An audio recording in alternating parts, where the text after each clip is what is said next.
এ নিয়ে আরো জানাতে কুড়িগ্রাম থেকে যুক্ত হচ্ছেন সহকর্মী ফখরুল শাহিন, যাচ্ছি তার কাছে। শাহিন, আর মাত্র কয়েক ঘন্টা পরেই সেতুর উদ্বোধন হবে, তো শেষ মুহূর্তের প্রস্তুতি কেমন দেখছেন?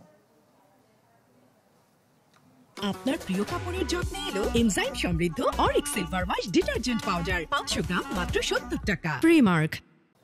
শ্রেয়া, আজকে কিন্তু কুড়িগ্রাম এবং গাইবান্ধাবাসীর একটি আনন্দের দিন, উৎসবের দিন, এবং যে কারণে আসলে তাদের এই উৎসব আনন্দ এই সেতু, এবং যে সেতুর উপর আমি দাঁড়িয়ে আছি এটা মাওলানা হামিদ খান ভাসানী সেতু, এবং এই সেতু আজকে উদ্বোধন হবে, এবং এর জন্য কিন্তু এই দুই জেলার লাখো মানুষের দীর্ঘ অপেক্ষা করতে হয়েছে।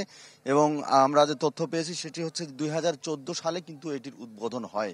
দীর্ঘ 11 বছর পরে আজকে নির্মাণ কাজের উদ্বোধন হয় 2014 সালে, এবং এই সেতুটি দীর্ঘ 11 বছর পর খুলে দেওয়া হবে। এই 11 বছর কিন্তু এই দুই জেলার লাখো মানুষকে অপেক্ষা করতে হয়েছে, এবং এটি কাজ উদ্বোধন 2014 সালে হলেও 2021 সালে কিন্তু কাজ শুরু হয়েছে নানা জটিলতার কারণে।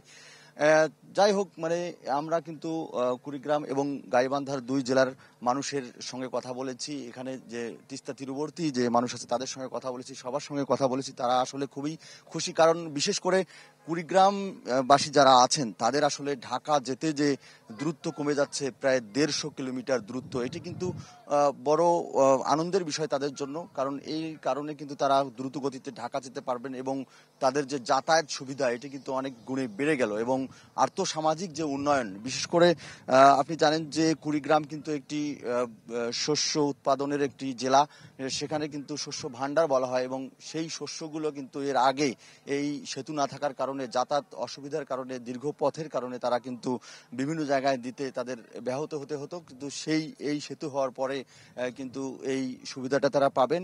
এক্ষেত্রে তাদের যে আর্থসামাজিক উন্নয়ন সেটি কিন্তু বেড়ে যাবে, এবং গাইবান্ধাবাসী তারা কিন্তু কুড়িগ্রামে খুব দ্রুত সময়ের মধ্যে যেতে পারবেন।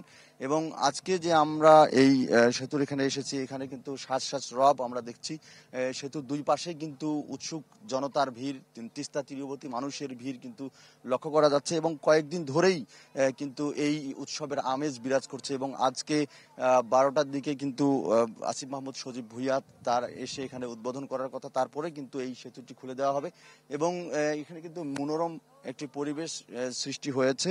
এবং আমরা জানতে পেরেছি যে এখানে স্থানীয় সরকার মন্ত্রণালয়ের উদ্যোগে এই সেতুটি করা হচ্ছে, এবং তিস্তার যে দুই পারের মানুষের যে দীর্ঘদিনের দাবি ছিল, এই দাবিটি কিন্তু অনেকখানি পূরণ হচ্ছে, এবং সেই আনন্দঘন মুহূর্ত হচ্ছে আর কিছুক্ষণ পরে হয়তো এই দুই জেলার মানুষের তারা দেখতে পারবেন। তো এই ছিল এখানকার সর্বশেষ। শ্রেয়া, ধন্যবাদ শাহিন আপনাকে।